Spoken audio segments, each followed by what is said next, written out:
Good evening, everyone. I hope this video finds you with the best of health and spirits. The topic and title of this video is the perils and follies of scientism and the need for harmony and balance. Okay, let me begin this video by saying what exactly scientism is. Okay, scientism is a worldwide worldview that states that science and the scientific method are only the most reliable means of understanding the world and facts about the world. According to the doctrine of scientism, science provides all truths to mysteries and unresolved issues surrounding and pertaining to life, and the genuine understanding of all facts in any realm or in any discipline can be achieved only through the use of scientific method. Okay, the core belief of scientism is that it possesses a scientific method is only way to acquire knowledge. Scientism claims that science alone can adequately explain and understand all aspects of the world, including subjects within the realm of philosophy, ethics, and religion. It also produces a reductionist view. Scientism always involves a form of reductionism where complex phenomena are explained solely through scientific explanations, potentially overlooking other valid explanations. Critics of scientism, however, exist because it can be used to as a subterfuge and innuendo to come up with dubious and devious claims, like some right wing from different religions may do. Okay, and scientism also may lead to a narrow view of human experience and may undermine the importance of other non-scientific expressions such as subjective experiences, intuition, and artistic creativity in expression. However, we don't know how valid these are, so there is still a work in progress, and we look forward to scientific papers from different kinds of people on this subject. Okay, however, there are some benefits. Scientism may lead to a secularization of culture and the marginalization of ethical and religious considerations, some of which may be dubious and devious. Okay, it is important to distinguish between scientific method, which is a valuable tool for acquiring scientific knowledge, and scientism, which elevates science to an exclusive source of truth. Science is also, however, extremely important. We cannot, for example, have religious-inspired concepts of history or a blind belief in supernatural phenomena. That will be undermining the importance of science, which is itself extremely important in many ways. Okay, and scientific methods is also extremely useful because we have made a lot of scientific progress in the past couple of centuries or so, and it must can be used indeed to understand a wide range of phenomena, physical phenomena. Rationality, logic, and reasoning are also extremely important. These must be used in all walks of life. For example, we have the doctrine of positivism, which arose sometime around the Enlightenment or so. Okay, positivism is a philosophical system recognizing only that which can be scientifically verified or that which is capable of logical and mathematical proof. It therefore rejects metaphysics, physics, and theism. Positivism is a theory that laws and operations derive validity from the fact of having been acted by authority or logically being derived from logical existing decisions rather than from any moral considerations. Okay, scientism. Our positivism led to post-positivism in due course. Post-positivism says that it's a more recent doctrine. Everything cannot be understood through science alone, and other doctrines are also important. However, this was carried a trifle a tad too far. It led to New Age movements, etc., which still seem to have currency among older generations. We must set this right and bring about a more of a scientific awakening, scientific temper, and scientific revolutions in other parts of the world. Okay, we need to tread a fine balance. This needs to be done carefully, orchestrated carefully. If you see the history of scientism is an ideology that science is the only valid way to know the truth and understand the world, and it has a complex history. It emerged from the rise of modern science and its perceived ability to solve problems and provide knowledge. Okay, it led to the belief that science could replace all other ways of knowing. Okay, the term scientism itself gained popularity in the late 19th and early 20th centuries as a critique of the increasingly dominant role of science in society. Okay, so if you see the early developments of the rise of positivism, it had its influence in the Enlightenment, which followed the Renaissance in the West. Okay, so critiques of scientism also began to emerge, and the critical analysis of scientism were provided by F.A. Hayek and Alexander Grothendieck. Hayek defined it as a slavish imitation of the method and language of science, while Grothendieck characterized it as a religion-like ideology. Okay, it could lead to scientific tradition and authoritarianism. Post-positivism therefore arose as a reaction to positivism. It is a philosophical approach that builds upon positivism, but acknowledges that limitations of scientific inquiry, uh, uh, and influence of subjectivity and interpretation. It recognizes that while scientific methods are valuable, human knowledge cannot be proven with absolute certainty. It is subject to revision with new evidence. Okay, we had criticism of post-positivism also. Okay, and the post-positivism also was associated with New Age movements and other new forms of superstition and dogma.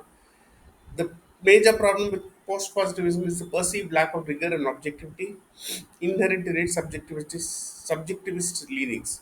Schuerman in 1982 cautioned that all forms of observation are inherently biased and selective, underscoring the need for critical evaluation and peer scrutiny of research practices and findings. We have written all along about cross-cultural research design, dialectical approach, etc. And we also had the rise of postmodernism in the late 20th century, which challenged the idea of science that challenged the idea that science alone could provide a definitive objective of the world. Okay, and we also had critics of postmodernism because it promotes obscurantism and religious dogma again. We're going back into an endless circle where we are discounting the importance of science. We're going back into superstition, vicious cycle of superstition, dogma, and blind faith. This is also not desirable. On the other hand, we have dangers of scientificism which are valid and bona fide. For example, it believes the science is fallible. It believes that science is settled. Narrow set of viewpoints, Western-centric viewpoints in most cases. We have non-epic views in ecology, non-rigorous and non-subjective viewpoints in ecology. Believes sometimes that humans are derived and bereft of feeling and emotion. Sometimes believes that humans can act like robots. Science is often a pure quality, over theorization, too much rampant career in science, lack of institutional coherentism, racism in science, Eurocentrism in science, ignores the experiences of developing countries or lesser marginalized cultures. Facts are presented as incontrovertibly true. Theories and hypotheses are presented as laws. We had scientific fraud, for example, built on man hoax and Sherlock scandal. Some branches of science, like social science, are ossified and fossilized. Late recognition. There is a latency period and sleepabilities in science exist. Uses science sometimes uses too much mumbo jumbo, does not satisfy the principle of reasonable simplicity. Science is not properly communicated to the masses. Scientists look down upon people and talk down to people. Okay, and sometimes scientism is self-referentially coherent or self-refuting. The statement is considered to be self-referentially coherent when it applied to itself, it contradicts or refutes itself. Okay, so according to scientism, one can rationally accept or believe only those claims, theories, or the like that are formulated by scientific means. Okay. At the same time, we must understand what Scientology is. Scientology is completely different from scientism. The two are completely different things, but I'm just going to present it here briefly here nonetheless. Scientism is some sort of a quasi-religion founded by L. Ron Hubbard in the year 1954. It is described as a set of beliefs and practices, often described as a cult or a business, which is headquarters in Los Angeles, California. Ron Hubbard is an American author. In 1950, he authored the pseudoscientific book Dianetics, the modern science of mental health, and established organizations to promote and practice Dianetics techniques. Hubert's goal was to analyze the mental health aberrations to offer a mean of overcoming them. Scientology believes the existence of Thetan, a spiritual being that inhabits the body. Scientologists believe that the human brain is a memory bank containing engrams which are past negative events that can hinder progress. Okay. Therefore, coming back to the main question, main issue here, we need a change in attitude from all sides. Probably it may require a generational change or two, and maybe the future generation will be able to think in a different way than the older generations. We need science that is of a fundamentally and foundational higher quality. We need to eschew pseudoscience from all sides. One kind of bias leads to every other kind of bias. While concepts cannot be bulletproof, we must try to get to the truth somehow.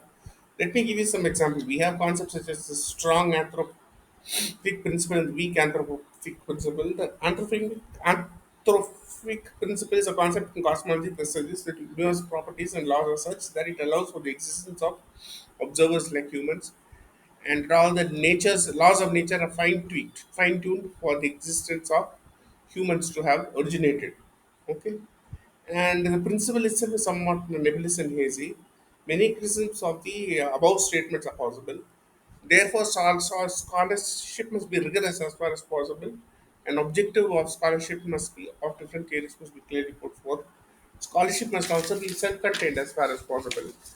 And there are a lot of things which are not settled in science. For example, in the period of the Titanic, people had become arrogant that they said the Titanic was unsinkable, sinkable. But it did indeed sink because it didn't have a double sided hull, and the welding was sometimes of rivets was sometimes poor quality, and there was overconfidence. Just like that, if you see, there are many theories in space and time which are not understood poorly. We have the Big Bang theory, which is the prevailing cosmological model. Fine. Okay, this expansion began around 30.8 billion years ago, and it began from a small teaspoon of like-sized matter. And if it probably had been too large or too small, Big Bang may not even have taken place. I've discussed this in my book on the God debate. Okay, some other people have criticized this theory, like Jayant and Narlikar. However, we must not criticize theory just for sake of criticizing them. We must have institutional coherentism, and we must have responsible science. Okay, science have a sacred duty to scientists have a sacred duty to science, society, and the education system, and we also have uh, the theories of origin of life are not at all settled. Okay, Richard Dawkins and others think it is possible to create after life artificially in the lab, but it is highly doubtful because I have written about this extensively on my book on the God debate towards the end of the book. How did originate life originate? Does life have a purpose? There's a latter question. Second question, even lie within the purview and ambit of science. We have two theories such as biogenesis and abiogenesis. Biogenesis is the development of life from pre-existing life. Abiogenesis is the development of life from non-life. Okay. Later, the abiogenesis theory was disproved by Francisco Redi, Lazarus Spallanzani, and Louis Pasteur. Redi Spallanzani's and Pasteur's experiments had later proved that all living things arise from other living things and are comprised of minute cells. So there is a chicken and egg problem here. How did the first life arise? Okay, and Pasteur particularly conducted an experiment using swan neck shaped flasks. These conclusions eventually led to the theory of biogenesis. Okay, and the replication of all the experiments exactly in the same using the same conditions is also very difficult. And the current research also has there are efforts to early life efforts to creating artificial life are focused on creating lifelike automatons and devices that operate on their own after being artificially set in motions. Some such efforts were attested in ancient Greece, the pioneering efforts of the mathematician Archytas of Tarentum and the mathematician and engineer hero of Alexandria, and continued with the Arab inventor Al Jazari. People in ancient Rome, medieval China, medieval Persia, Renaissance Italy, and 18th century France also speculated on the possibility of artificial life. Some Enlightenment naturalists also believed that materialism was the foundation of life. This idea led to further progress, present motion, further progress on the creation of life. In 1740, the Swiss naturalist Abraham Tremblay discovered that the polyp of freshwater hydra could generate multiple uh, complete beings when cut into parts. Charles Bonnet also found that some species of worms could self-replicate. Albrecht von Haller, meanwhile, discovered that certain animal tissues reacted directly to electric shock without the intervention of brain or soul. The French nationalist Julien Offroy de la Mettrie believed that life was a manifestation of organic matter, there was no spirit or soul involved. All these subsequent discoveries naturally gave boost to this quest for discovery for artificial life.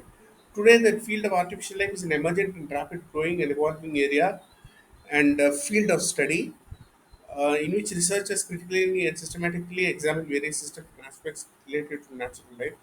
I have uh, discussed large number of current research. These are publishing publications weighing on the God debate. Okay, and the science for the sake of science is also a little bit unsavory and undesirable. For example, we have autonomous vehicles. This is the talk of the town nowadays. They have risks of hacking and cyber attacks, software errors and malfunctions, potential for accidents due to unpredictable human behavior and environmental factors, and ethical dilemma of prioritizing passenger safety over other road users in unavoidable accidents. Furthermore, reliance on autonomous vehicles can lead to a false sense of security and decline in human driving skills. You have a role of religion. For example, you cannot wish away, brush away religion and brush it away against under a magic match. I mean, under the carpet or wish it away with a magic wand. Okay. For example, it is a part of identity formation. Okay, it's a part of personal collective identity formation. Functions of religions also do exist. For example, we have personal, social, cultural, economic, political functions, etc. And we have concepts such as scientific communism, which vanished into oblivion and faded into obscurity. And didn't consider the human psyche and other factors. Okay, environmental movement should have begun much earlier because humans should have lived in harmony with the nature, but this did not happen. Okay. For example, if you see the limits to growth or NTC document, it was a 1972 report that discussed the possibility of exponential economic and population growth, the finite supply of resources studied by computer simulation. Okay. And we have traced the history of the environmental movement of the previous applications. We have to have science because humans have crossed the stage where we cannot live without science, bereft and devoid of science. Even people who are highly religious love science. That's a fact of life. And we have come up with concepts such as human trusteeship of the planet principle, circular economy versus linear economy, etc. Okay. So to conclude, while science is very important, the human trust always needs to be maintained. And I look forward to more research papers being published by other people on science versus scientism. Thank you very much. Bye.